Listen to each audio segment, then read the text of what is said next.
Welcome to the ReaderHouse Author Roundtable, where authors from all walks of life come together to discuss the trials, tribulations, and triumphs of publishing their books. I'm your host, Corey. Find us on Spotify, Apple Podcasts, Stitcher, TuneIn, and Podserve, just to name a few. The Author Roundtable is sponsored by ReaderHouse Online Bookstore, where independent new authors come first. I'm holding a new book that focuses on navigating God's leading through evangelistic and healing ministry, emphasizing divine power over human accomplishment. It's written by Douglas Morris and Heather Morris, and it's titled, There Are No Great Men, Only a Great God. The authors, Doug and Heather, are right here with me, and we'll be talking all about it. Doug, Heather, welcome to the show. I appreciate you being here with me today. Thank you. Thank you. Can you tell me all about There Are No Great Men, Only a Great God, and what readers can expect to find here? The book itself is an autobiography of Doug's salvation experience leading up until the first trip that we had overseas to Peru in 1998. And so it actually encompasses many years of lessons that we've learned along the way. And what kinds of readers do you think that this would connect with the most? Well, I think really what we'd like to see is people who are religious, people who are not, people who are Christian, and people who are of different faiths, to just look at what could be in their lives and what we experienced on a day-to-day experience. Both Heather and I went on all the trips on around the world together. And so we've met a lot of different kinds of people. And I think people who have never heard of these things would be very interested. I think it's an eye-opener for people who are at least interested in God and maybe how He's moving today. So how are you inspired? What gave you the idea to write this story, get it published? Well, I'm going to let Heather share a little bit, but I can tell you this. So we've been doing this for almost 50 years, and we've had people come up to us all over the world, literally all over the world, asking us, please, would you write a book about what God is doing? And they've asked us so many times, but we were so busy, we still are, but to do that would take a lot of time and effort. And so we had put it off until now, and Heather had an experience that really triggered her to start us getting the book done, and several books. And for me, of course, I was there most of the time that Doug was growing up, of course, not all of it, but I was a little mouse in the room for much of when he was being moved on and the different things that had happened. And again, people did ask us all along because we share openly about what we've experienced, our lessons, the things we've learned the hard way or the easy way. But we just were always so busy that we never did. And I could never figure out how I would do that because we have literally thousands of experiences, how to categorize that and put that together. So I had some health issues the last couple of years. I had breast cancer. During treatment, I was very, very weak, and I couldn't do much. I couldn't do much at all, which I'm a very busy person, a very active person. But when you're in that kind of a situation, you just have to wait for your body to recover from some of these things. And I woke up in the middle of the night, one night, and I saw a whole bunch of books in front of me. And I knew that it was our life story. And the first book is this book, There Are No Great Men, Only a Great God. But I saw 5 volumes of the different countries and the different continents that we've been in. And I knew at that point exactly how to pull all these things together, how to categorize them, put them in a chronological order, and in a way that people could see the progression of what has led in our lives to the leading that brought us to the place where we could actually go out and minister and then put it in the books. So that's kind of where that started. And that was just a year ago that happened. So once you started it, was this a long journey for you overall? The writing part, the publishing part, the whole thing? Well, it was a new experience for me and for Doug as well. We're not familiar with it. We read and we read other people's works, but we'd never done anything like this ourselves. So it was something that just came as we learned it along the way, as many lessons that we have learned. We learned how to do this with Covenant Publishers, and they were very helpful to help us organize. But we did have the manuscript ready to go when we contacted them, and it all came together very, very well. But no, we had really no experience in it. It just came in a wonderful way for us. Well, this sounds like a book that's going to bless a lot of readers. Again, it's titled, There Are No Great Men, Only a Great God. It's written by Douglas Morris and Heather Morris. published by Covenant Books, and available pretty much everywhere: Amazon, Barnes & Noble, iTunes, and traditional brick-and-mortar stores. Doug, Heather, it's been really wonderful talking with you tonight. Thank you so much again for being here. Oh, we're pleased to be here. Thank you for so much. letting us share with you what we've been through.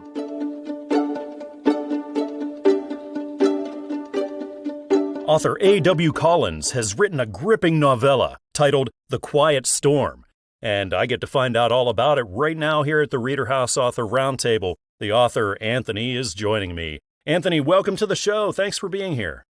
Yeah, thank you. Thanks for having me. Anthony, can you tell me what readers are going to be getting into whenever they open up The Quiet Storm? Yeah, the book follows a young boy named Andy who grows up in a home where there's a constant threat of violence. The book is about domestic abuse.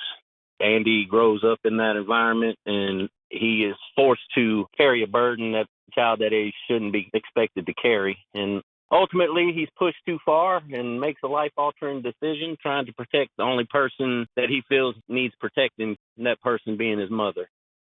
What kinds of readers do you think this would connect with the most? Would you say it was those who have dealt with these kind of situations? I think it will connect, fortunately, but unfortunately, it'll connect with a lot of different readers, because a lot of people, unfortunately, in our society go through that kind of thing, and it's just kept quiet. I think the book will resonate with a wide variety of readers. What was that inspiration? What gave you the idea that made you say, hey, I got to sit down, I got to start this book? The book's inspired by my own personal childhood experiences. I grew up in that type of environment, and it was a story that's been on my mind literally for decades. And I have a writing history in poetry. My background's in poetry, and I started writing poetry at an early age in my mid-teens. And I always wanted to write a book, and I've had this story in my head and on my heart for decades, literally. And I just never really committed to writing the book. And the last couple of years, I really don't know what happened, but I just decided to start writing it. And I really was playing around with it at first. I wasn't serious about it. I had somewhat of a manuscript written up, and I let my wife read it. She said it was pretty good, so that's when I decided to get serious about writing the book. Is this the first time you've been published? I'm a published poet. I've been a published poet since about 2010, but this is my first title, my first book. So being your first book like this, was this a long journey for you overall, the writing and publishing and everything? Yeah, I mean, it took over a year to write the book, just because, like I said, I really wasn't all that serious about it. I was just toying around with it at first, but then letting my wife read it, let a couple other people read the manuscript that I had, and they said it was pretty good, so I decided to go all in. It actually turned out pretty well. The book was recently awarded Outstanding Literary Achievement by the International Impact Book Awards. So I am not only a first-time author, but I'm an award-winning author. I put a lot into the book when I got serious with it. I did. When I decided to go all in, I put my best writing skills to the test, and I wrote and rewrote chapters and rewrote scenes in the book, and I just rewrote it until I felt like it was right. I'm talking to other authors, since for a novella, over a year is a little bit long for your typical author to write a book like that, but I put a lot of TLC in this book. When it came to that publishing process, you were working with Newman Springs. Was there anything you would say was particularly challenging about that end of things? Just waiting. Every process has, it just takes time. And sometimes my own impatience got the best of me a little bit, but I just wanted to rush things along. But, you can't rush perfection. What are the chances, you would say, that maybe you'll be writing and publishing more in the future, like maybe a follow-up to this? Yeah, so actually, The Quiet Storm became part of a duology. The Quiet Reckoning is being released on April 2nd. It's a two-part storyline. I couldn't leave my readers hanging at the end of The Quiet Storm, so I decided to carry it on, and The Quiet Reckoning is going to be released on April 2nd. And I also I'm working on a book of poetry that's going to be titled Verses and Vision. It's going to include 50 original pieces of my work, and each poem is going to have an illustration based on my illustrator's interpretation of the poem. I've just given her the poems, and whatever comes out of her head onto that paper is what we're going with. I'm thinking the end of this year, beginning of next year for a release date on that. Anthony's book is titled The Quiet Storm. Of course, written by A.W. Collins, published by Newman Springs Publishing, and available pretty much everywhere: Amazon, Barnes & Noble, iTunes, and traditional brick-and-mortar stores. Well, thank you again, Anthony, for coming on the show and letting me know all about The Quiet Storm. It was great to talk with you tonight. Yes, sir. Thank you for having me.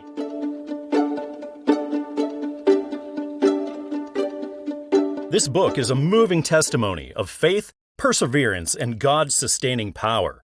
It's written by Pastor Parthenia A. Stegall, and it's titled How I Made It Through. Parthenia is sitting right here with me now. We get to talk all about it. Parthenia, welcome. Thank you for joining me. Thank you. Thank you for inviting me. Parthenia, can you tell me all about how I made it through and what readers are going to find here? I wrote concerning some trials and tests I had in my life as a young woman walking through this life. Parthenia, what sorts of readers were you thinking about when you wrote it? When I wrote the book, I was thinking about the people that were suffering and going through the same thing that I had gone through with. And the Lord told me that this would be a blessing to them if I would put my testimony in the book, how I made it through. And if I made it through, they can make it through too. Was there a spark, a certain inspiration that made you say, hey, I got to get started writing this book? The Lord let me know that He wanted me to write the book. And so I knew that I must do that to please Him in my life. Is this a new thing for you when it comes to writing and the publishing and everything, or do you have experience in it? It's new for me. It's new. I had no experience. I just wrote down the subjects that the Lord wanted me to write down. Then I began to write the book. So you sat down, you got started on it. Was this a long journey that you were on overall, the writing and the publishing, the whole thing? Writing the book taken me about a year. As I mentioned, I wrote the subjects down that the Lord would bring to my attention, and I would put it down until another subject came to me, and I would write that down. And then when He let me know that was enough writing, then I stopped and began to just sit down and start writing the book from the beginning until I finish. So you had your book ready to go and you hooked up with your publisher, Christian Faith. Parthenia, what would you say was the most challenging part about that publishing end of things for you? I don't really know because I enjoyed writing what I knew I had gone through with. And so it was a joy to do the whole book. And I knew somebody was going to be blessed with that. There was a lot of people that I knew that I hadn't reached already. But by finishing this book and writing this book, what the Lord told me to write, I knew that somebody out there would be blessed with hearing about what I've gone through with. Parthenia, do you see yourself maybe writing more down the road? Yes, I'm writing already another book, finishing up writing some more, with just one more in my mind right now. I'm going to write, and I'm writing on it already. I'm putting my subjects down like I did before. Well, we have a lot of people listening to us right now who are just starting out writing and publishing. Parthenia, do you have some advice maybe that you could offer to them? If you have something in your heart that you feel that it would be good for somebody to encourage them, I would encourage you to write it.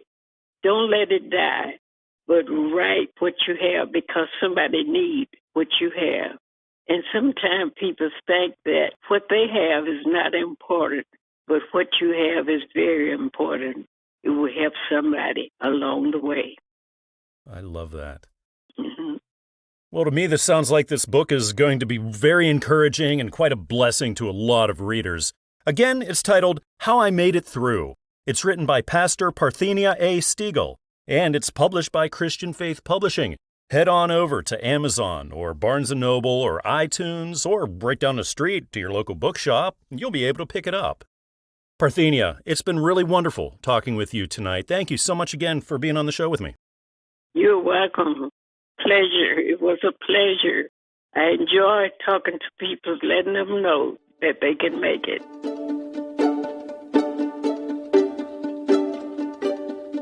Author Lowell Kavan has written a thought-provoking guide to understanding God's plan for salvation and eternal life. It's titled God's Perfect Gift to All People, the Gift of Heaven.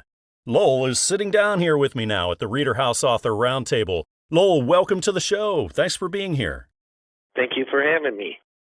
Lowell, can you tell me what you've written in God's Perfect Gift to All People? Sure. I'll go over a brief summary here. Throughout history, the church has used the teaching of hell to bring many people to God, but they have done so mainly through the fear of hell rather than through the teaching of God's love. So if you've ever wondered, does hell really exist, or is it just a myth, I've written that book for you. And in my book, I go over the history of hell and how the belief in hell was actually started by pagans hundreds of years before the church began to teach that there was a hell. Now, the church teaches that everyone must put their faith in Jesus Christ for the forgiveness of their sins in order for them to be saved. And I agree with this belief. But they also teach that everyone must do this before they die. If they don't, it's too late and they won't be saved. This belief comes from a poor understanding of God's judgment by many people in the church today. Because many people in the church believe in hell, they naturally think that God's judgment is a time of punishment. But God's judgment is not a time of punishment, but a time of correction. We know this because the Bible says in Isaiah 26:9 that the purpose of God's judgment is so that all the inhabitants of the earth will learn to be righteous like God. This means the purpose of God's judgment is to correct the sinner, not to punish him. Because of the belief in hell, many people in the church associate God's judgment with punishment, and they fail to realize that God has designed judgment not to be a time of punishment, but to be the time in which God brings many people to repentance and belief in God. In my book, I explain how God will use His grace and sovereign love during judgment to make a change in the sinner's heart so that they now have a desire to repent and put their faith in Jesus Christ for the forgiveness of their sins so all people can be saved. God's judgment after we die is also the time when God will hold all sinners accountable for sin, so no one will get away with sin. When God's judgment has finished correcting the sinner, His judgment will have changed the sinner into a new person with a new heart that has no desire to sin, and they will now be ready to receive their reward in heaven, where all people will live in peace with God forever. At the time when all people have been restored to God, God will have used His grace and sovereign love to work in all people, so eventually everyone would come to know God and accept God, so we can all learn to forgive and love as God does. This is God's perfect gift to all people. If you read my book, you will be set free from the fear of hell and come to know the true gospel, which says that through the cross of Jesus Christ, there is forgiveness of sins for all people that leads to eternal life in heaven with God. So this is what my book is about. How were you inspired to write this, Lowell? What gave you the idea to start it? Well, when I learned that there is no hell and God's going to save all people, I wanted to share that with other people. So that's what inspired me to write this book. So I did it. What does your writing background look like? Do you have experience doing this kind of thing? No, this is my first book. I have no other experience in writing any other books, but I just had a desire to write this book, and so I started out to do it, and I did it. So once you started it, was this a long process for you, the writing and then the publishing, the whole thing? Actually, it was. I had to do a lot of research to write this book, and so it actually took me, I spent 2 years in writing this book, so it took quite a while to complete it. This book is titled God's Perfect Gift to All People, the Gift of Heaven. It's written by Lowell Kavan and published by Christian Faith Publishing. Head over to places like Amazon or Barnes & Noble or iTunes or traditional brick-and-mortar stores. You're going to be able to pick this up. Lowell, it's been great talking with you tonight. Thanks again for being on the show with me.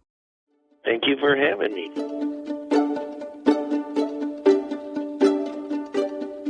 The book I'm looking at right now is a heartfelt guide to processing grief and cherishing the presence of loved ones lost.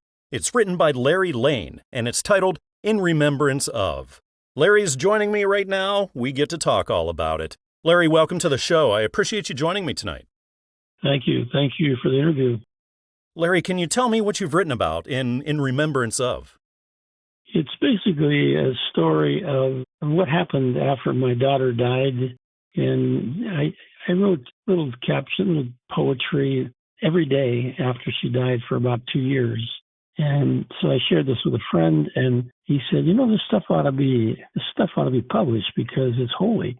And so he published some of the poems in his journal online, and he's a professor at Wartburg Seminary. And the journal is a joint journal between Wartburg Seminary and the Lutheran School of Theology in Chicago. And it's been around, the journal's been around for, 10, 15 years, but it's a well-respected journal, and he was very kind to be able to do that.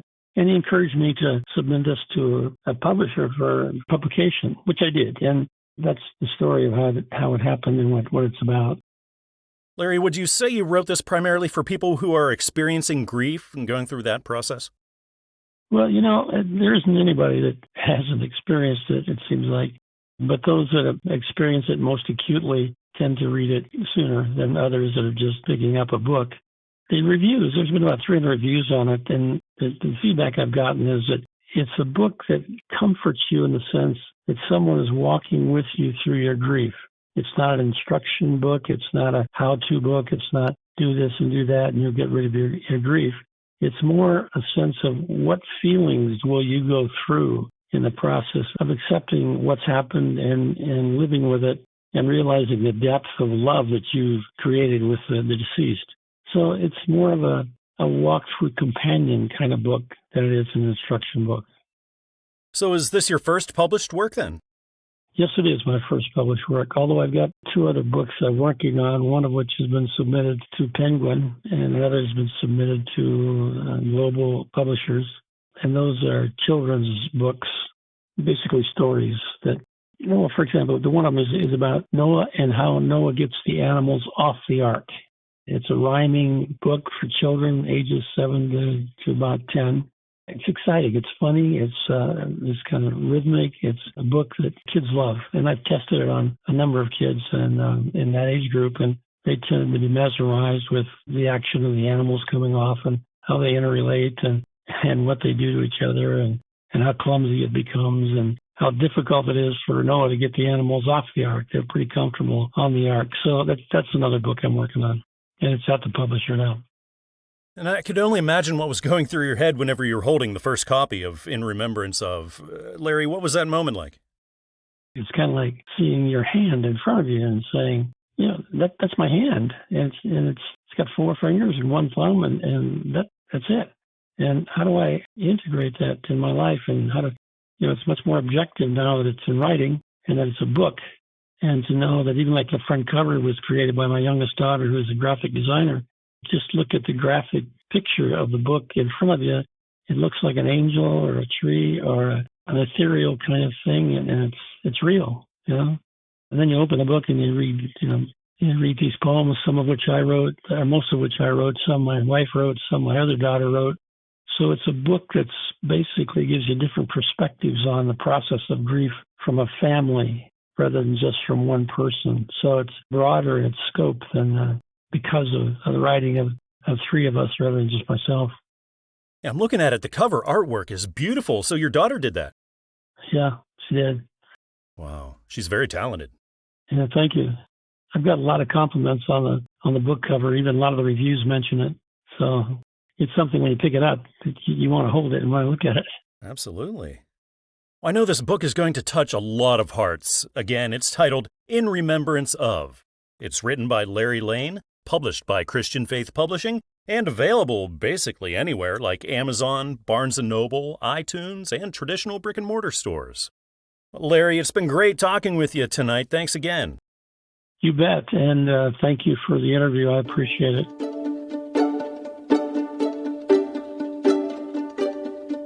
If you're like me, things like weight loss and health can definitely be a struggle. Enter Pamela Paramour's new book, Forget the Weight, Let's Get Healthy.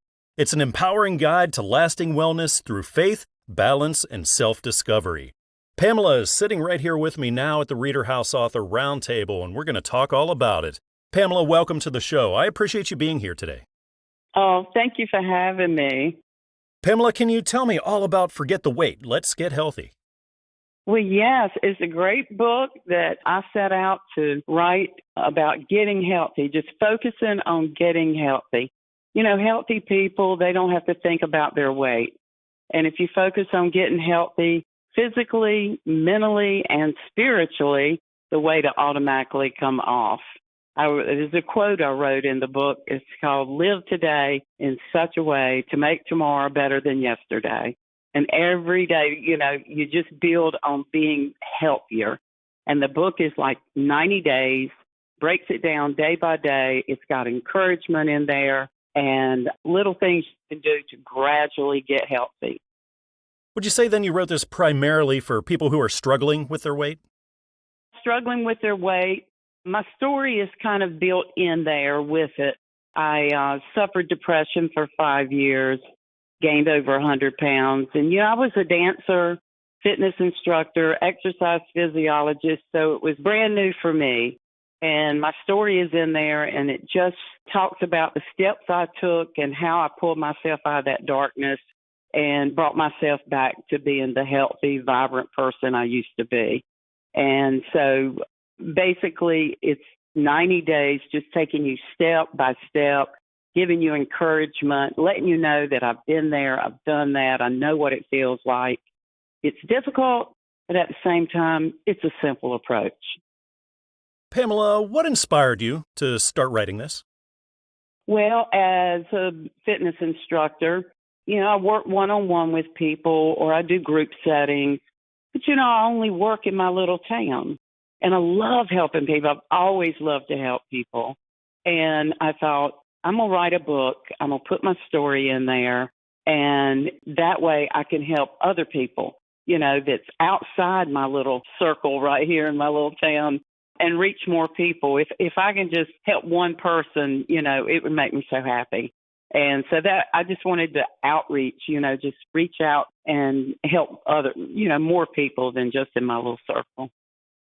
What does your writing background look like, Pamela? Is this a new thing for you? Well, no, I've always kind of wrote poetry. I journal a lot. This is my first book. I do have, you know, another book in mind, but it's more, you know, it's on that encouragement side. My poetry has always been about life and my experiences. And I've just always enjoyed writing, and I've always enjoyed reading those types of books. So, yeah, it's basically my first book. It's my, I don't know what you would call it, you know, my little starship, you know. So being this is your first published one, was this a long process overall, the writing, the publishing, and everything? Yes, I started it right before COVID. I was in New York City, and my children were down here in Florida. And so I left New York City during COVID and came down here, and I'd started writing the book. But I got busy, life got in the way. And so it took me about 5 years, you know, to really finish the book. And then, you know, the publishing and everything, you know, editing, it was all new to me, but it's been a phenomenal experience, you know. So I definitely want to write another book. Yeah, that publishing process can be a lot. Was there anything about that you found challenging? The audio, you know, I had somebody else to read it. And, you know, now I look back on it and go, I wish I'd read it myself, because it's very motivational. It's a very heartfelt book, you know, and it's my story. But I think next time I would definitely read the book myself. Yeah. Well, this book is definitely important. Again, the title is Forget the Wait, Let's Get Healthy. It's written by Pamela Paramour, published by Christian Faith Publishing, and available pretty much everywhere. Amazon, Barnes & Noble, iTunes, or right down the street at your local bookshop. Well, it's been great talking with you tonight, Pamela. Thanks again for being on the show. Oh, thank you so much. Thank you for having me. God bless everybody.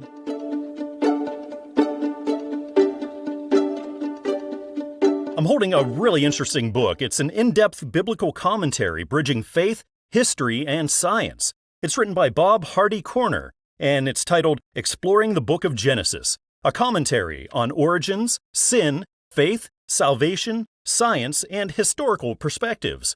Bob is here with me now at the show, and that's what we're going to talk about. Bob, welcome. Thank you for joining me. Oh, it's a pleasure. Bob, can you tell me what you've written in Exploring the Book of Genesis? Well, actually, the whole idea of it was originally a term paper in a college class, but I thought very heavily about it. See, the Book of Genesis is a book that people ignore a lot. They claim it's a bunch of stories. They don't look at it as being true. But in all, I did a tremendous amount of studying. I see from about the year 2002 to about the year 2022, researching, going through an awful lot to prove that everything in the Book of Genesis is true, and I went about doing so. So, Bob, what kinds of readers were you looking for here? Three kinds, actually. One would be the academia, people who are professors, teachers, librarians, etc., because I figure it's a main interest on them because I'll take the book and use it properly to address all the issues involved. But also the general public. The general public keeps on being brainwashed with the idea that such things as, let's say, the deluge or Noah and the Ark or the Tower of Babel never existed, but actually they did. And I prove them very sincerely and very strongly that they did in my book. And then thirdly, the other audience I would like to focus on would be other authors, of course. Other authors who are in the process of writing a book may use my book as a reference. Bob, what was that spark? What was that inspiration that made you say, hey, I want to write this book? Well, too many people were telling me that the Book of Genesis is nothing but a bunch of fairy tales and lies, or it's something that people invented as they went along. I disagreed heavily, and therefore I said to myself, well, I'm going to prove that it is the truth. And the research took a long time, but I did prove it. So when it comes to writing and being published and everything, is this something new for you, or are you experienced in it? I wrote poems in the past. My poetry manuscript was lost in a flood, but I do love writing, and it's new for me to have a published book. It's the first time I've actually had a published book, and it's exciting. So you spent a lot of time researching and writing this book, and then once you started working with your publisher, Christian Faith, Bob, what would you say was the most challenging part about that publishing end of things for you? My publisher, she's a very good agent, works very hard with people, and I definitely admire that. In the publishing process, however, people have to realize you just don't submit a manuscript and there's a book. You have to do a lot of preview. You have to have a lot of people take a look at your manuscript. I had to have a person out in Queens, New York, who was an editor for a large metropolitan company who took a look at my book and allowed me to find any grammar mistakes, spelling mistakes, you name it, and make sure I did everything right. It takes a long time. Well, that day finally came, and it was a real thing. You were holding the first copy of Exploring the Book of Genesis in your hands, Bob. What was that moment like for you? Again, it's exciting. It meets a goal I've been trying to do for a very long time. It meets the goal that people, ladies and gentlemen, the Book of Genesis is not only true, it's supported by a lot of powerful archaeological, historical, and scientific evidence. Over a period of time, and it took me a while, I recorded all that evidence and put it into a book to show that it's true. When you look down the road, Bob, do you see yourself writing and publishing more, do you think? Yes. I am working on a book. I don't have an exact title for it, but there will be a second book. I'm guessing possibly within a year or two I'll have a manuscript. Again, it takes a lot of time. Yeah, a lot of time and a lot of work goes into this kind of thing. So when you think about that, what's the most rewarding aspect of it all for you? Well, there's a lot of rewarding aspects. A lot of people take the personal touch, knowing that I did actually become a published author. It's an exciting prospect. But more than that I'm able to reach other people and show them the truth, show them that, yes, what I'm writing about is true. And here's actual, not circumstantial, but exculpatory proof that it's real. It's so exciting. Well, this is definitely an interesting book. Again, it's titled Exploring the Book of Genesis, a commentary on origins, sin, faith, salvation, science, and historical perspectives. It's written by Harty Koerner and published by Christian Faith Publishing. Go on over to places like Amazon, Barnes & Noble, iTunes, or right down the street at your local bookshop and you'll be able to get it. It's been great talking with you tonight, Bob. Thank you again for coming on the show. I appreciate you being so kind.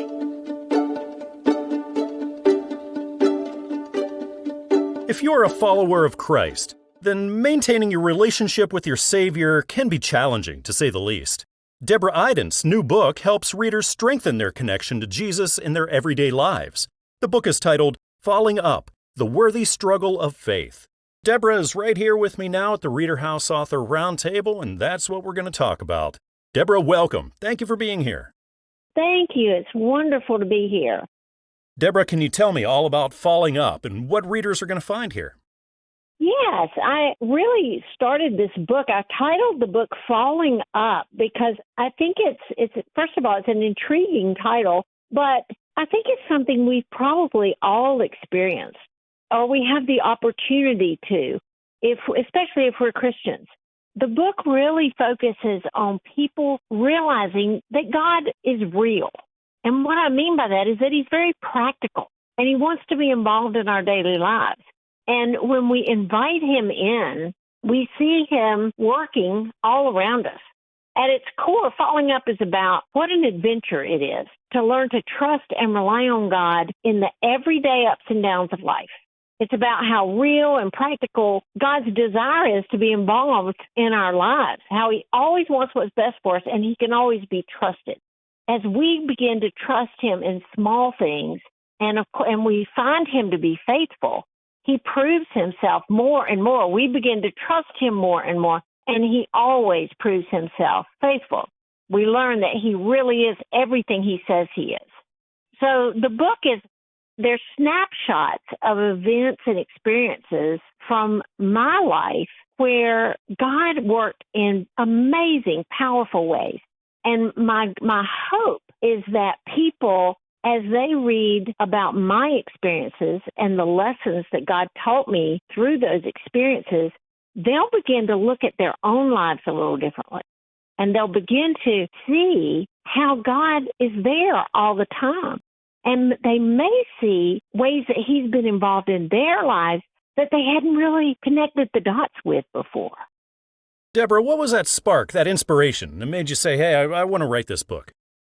Well, it was interesting. I had back surgery, and this back surgery was extremely successful, but my vocal cords got damaged along the way. And so while I am typically a teacher, I teach Bible studies, I preach at my church, everything I do, sharing my Christian faith has to do with my voice. Well, my voice was sidelined for almost a year, and I could not even have normal conversations, much less teach. And during that time, especially during one particular week, I had about 5 different people suggest to me, Debra, why don't you write a book? Debra, why don't you write a book? And I thought, that's not my spiritual gift. I can't write a book. Of course, I immediately sensed God saying, oh, well, since when has that stopped me? You know, if I'm calling you to do something, I will equip you to do it. So from that point, I just started praying about, God, what would you have me write? If you want me to write something, you got to give me the content, because I really don't think I know enough about anything to write a whole book about it. And it didn't take long during my prayer meditation time for it to occur to me, oh my gosh, why am I making this so hard? God's done so many amazing things in my life that it would be easy to write a book. And I started making a list of potential chapters based on those experiences. And I thought, okay, I'm just going to start. I mean, it started out to be about 10 or 11 chapters. It ended up being 14. But I started writing, and it just started flowing. It was an incredible experience. Really, the whole thing just proved the point of when we listen to God and we really want to hear from him. You know, if the outcome of something matters too much, that's my will, not his. If I'm really listening and I really want to hear from him and I really want to be obedient, he'll show me what he wants me to do. He's big enough to do that. And he did. And so this was just another example of that very thing. And I actually talk about it in the last chapter of the book because it's another example of how he works. Well, it sounds like this book is going to help those struggling with their faith to find some hope. Again, it's titled Falling Up, The Worthy Struggle of Faith. It's written by Debra Eident, published by Covenant Books, and available pretty much everywhere, like Amazon, Barnes & Noble, iTunes, and traditional brick-and-mortar stores. It's been great to talk with you tonight, Debra. Thanks again for coming on the show. Oh, thank you. It's been a pleasure.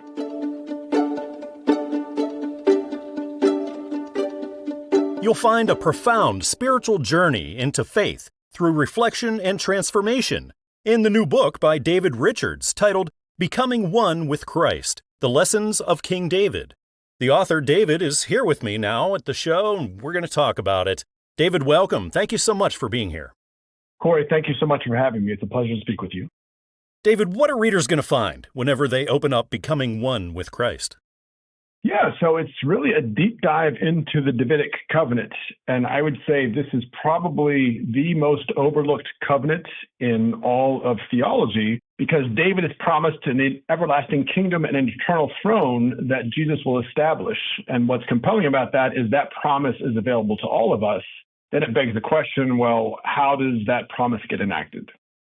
David, what sorts of readers were you hoping to connect with on this?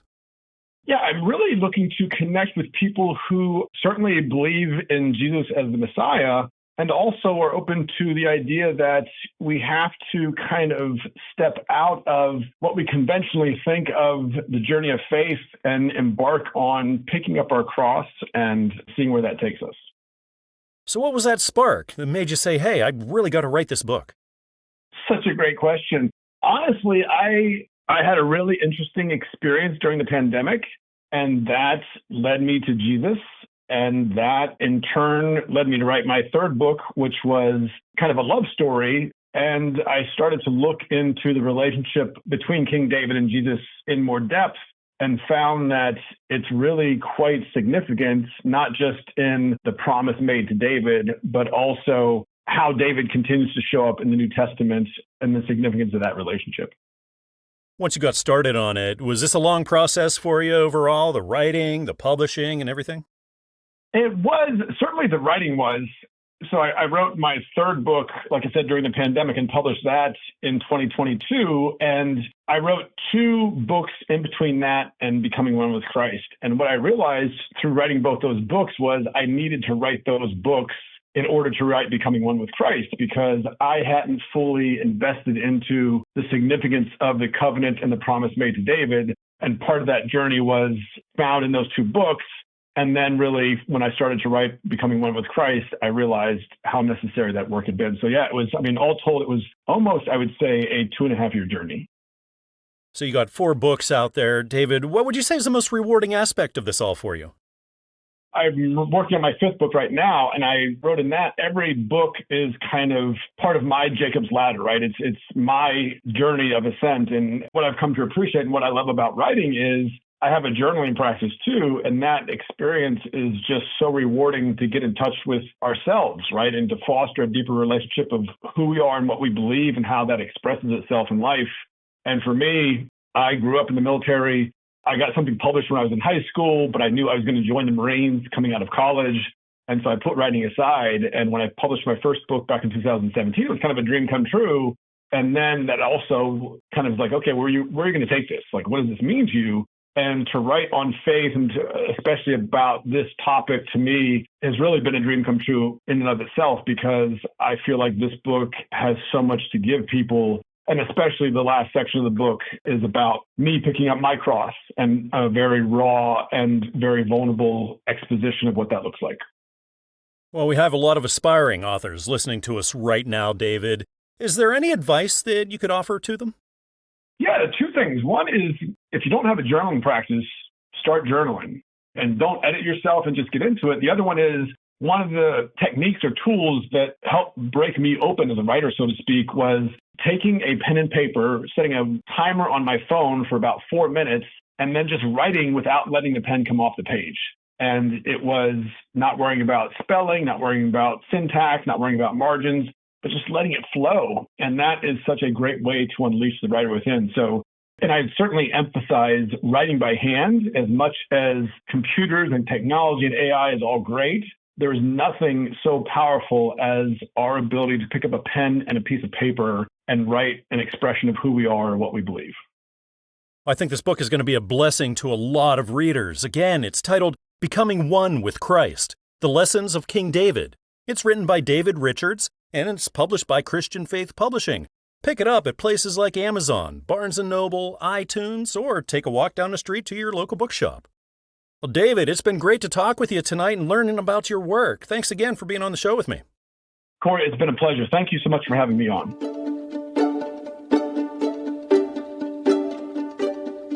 Temptation and self-control is something that so many of us struggle with. And the new book, written by Nathaniel L. Hughes, is a powerful guide to overcoming temptation and finding freedom through Christ. The book is called Pure Freedom: Finding Freedom from Sexual Sin. Nathaniel is joining me here at the show. We're going to talk all about it. Nathaniel, welcome. Thanks so much for joining me tonight. Thank you so much for having me. Nathaniel, can you tell me about Pure Freedom and what you've written here?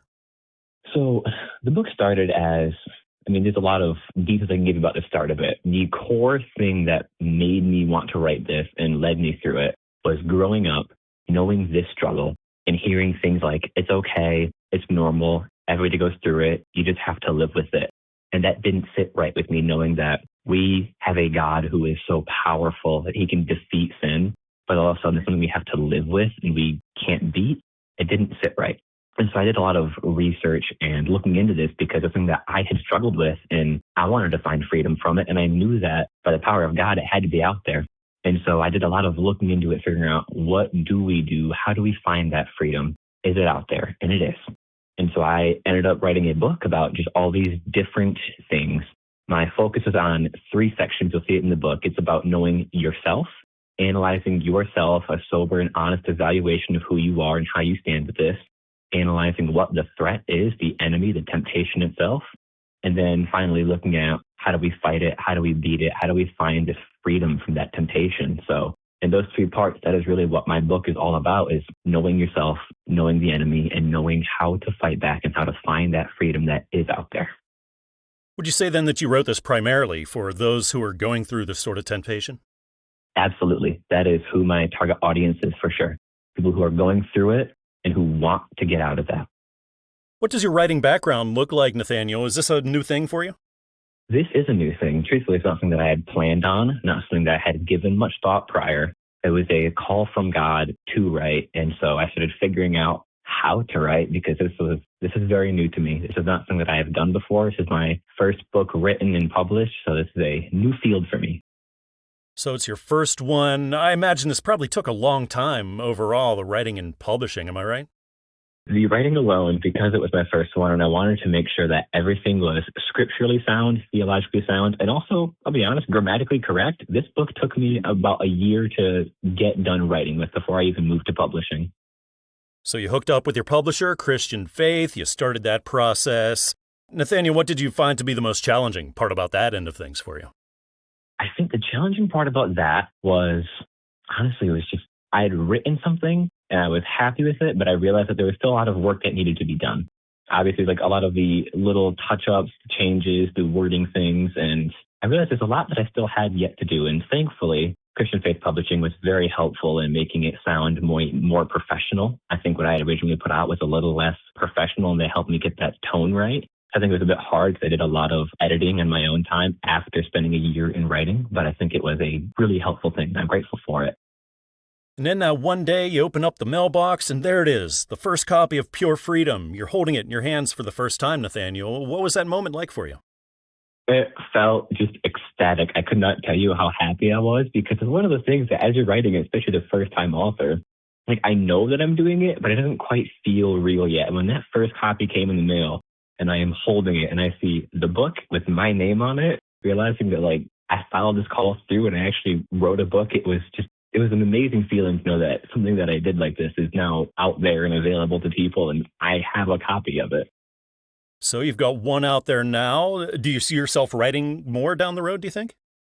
I will give you a little insight on something that I have not shared yet, and I don't know for sure what will happen, but I have considered writing a second book. I won't give all the details, but this has been as in the past couple of weeks, recent thing, but I have debated on writing a part 2 to this kind of a book. It'd be more focused on healing, and so that's something that's in my brain that might come out. That's wonderful. Well, I encourage you to definitely do that. I think I might have to. Well, I think this is a really important book. Again, it's titled Pure Freedom, Finding Freedom from Sexual Sin. It's written by Nathaniel L. Hughes, published by Christian Faith Publishing, and available all over the place like Amazon, Barnes & Noble, iTunes, and traditional brick-and-mortar stores. Nathaniel, it's been really great to talk with you tonight and learning about pure freedom. Thanks again for coming on the show. Thank you so much for having me. I'm grateful. We hope you enjoyed this edition of the ReaderHouse Author Roundtable, where authors from all walks of life come together to discuss the trials, tribulations, and triumphs of publishing their books. Check us out on Spotify, Apple Podcasts, Stitcher, TuneIn, and PodServe, just to name a few. The Author Roundtable is sponsored by ReaderHouse Online Bookstore, where independent new authors come first.